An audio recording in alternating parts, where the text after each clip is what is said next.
4 pré-condições para começar a dar aula. A primeira delas é a segurança.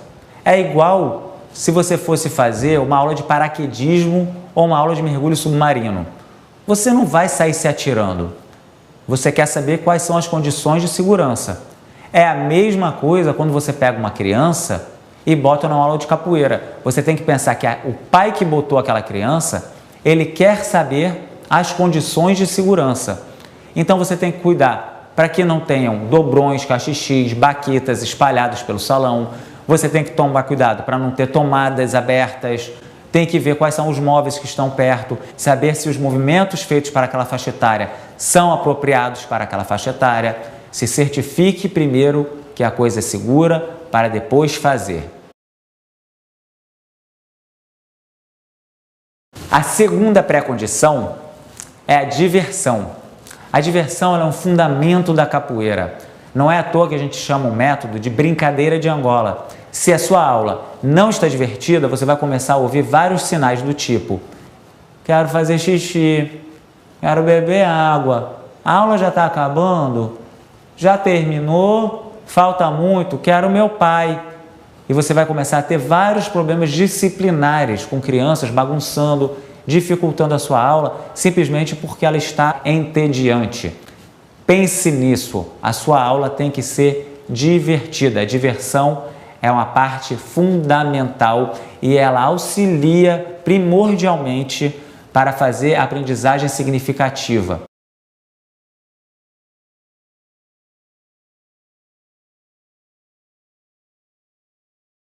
A aprendizagem significativa se dá quando conhecimentos novos se baseiam nos conhecimentos prévios.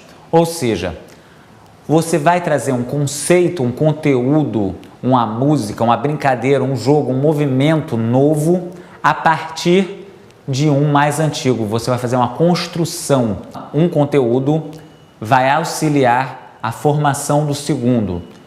Os ensinamentos, eles não são aleatórios. E nós temos que ter intencionalidade pedagógica para atingirmos resultados melhores.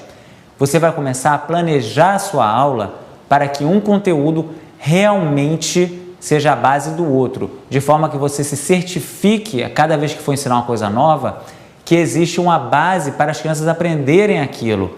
E você não fique frustrado de estar tentando ensinar uma coisa que elas não têm a capacidade de aprender naquele momento. Agora vamos falar da nossa última pré-condição, que é uma das mais difíceis para qualquer professor. Os limites claros.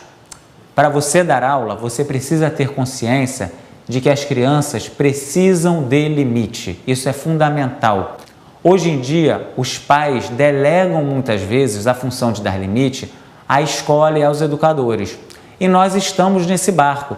Então, é também nossa responsabilidade darmos limites, pelo menos dentro de nossas aulas, para que nós mesmos consigamos ter sucesso no nosso dia a dia, em sala de aula, e não sairmos roucos, não sairmos loucos, não sairmos furiosos, não sairmos frustrados de sala de aula, como muitas vezes acontece quando as crianças não têm limites. O primeiro limite não negociável é não se colocar em risco. A criança não pode se colocar em risco. O segundo limite não negociável é não colocar os demais em risco. O terceiro limite não negociável é não quebrar o material. O quarto limite não negociável é não impossibilitar a aula. Esse é um limite que devemos ter muito cuidado, pois caímos num ponto que é: a criança está impossibilitando a sua aula ou a criança está atrapalhando a sua aula. São coisas diferentes. Se o Joãozinho me xinga e fala assim: eu odeio você, e ele cospe no chão, porque eu tirei o direito dele de fazer alguma coisa, eu limitei o direito dele de fazer alguma coisa, eu cerceei a liberdade dele de machucar um amigo, de se colocar em risco de quebrar o material ou de impossibilitar a aula, ele me xingou, ele cuspiu no chão. É adequado esse comportamento? Não, não é adequado. Mas, neste momento, ao me xingar e cuspir no chão, ele não está me botando em risco, ele não está se colocando em risco, ele não está quebrando material, E ele não está impossibilitando a aula, ele está simplesmente extravasando.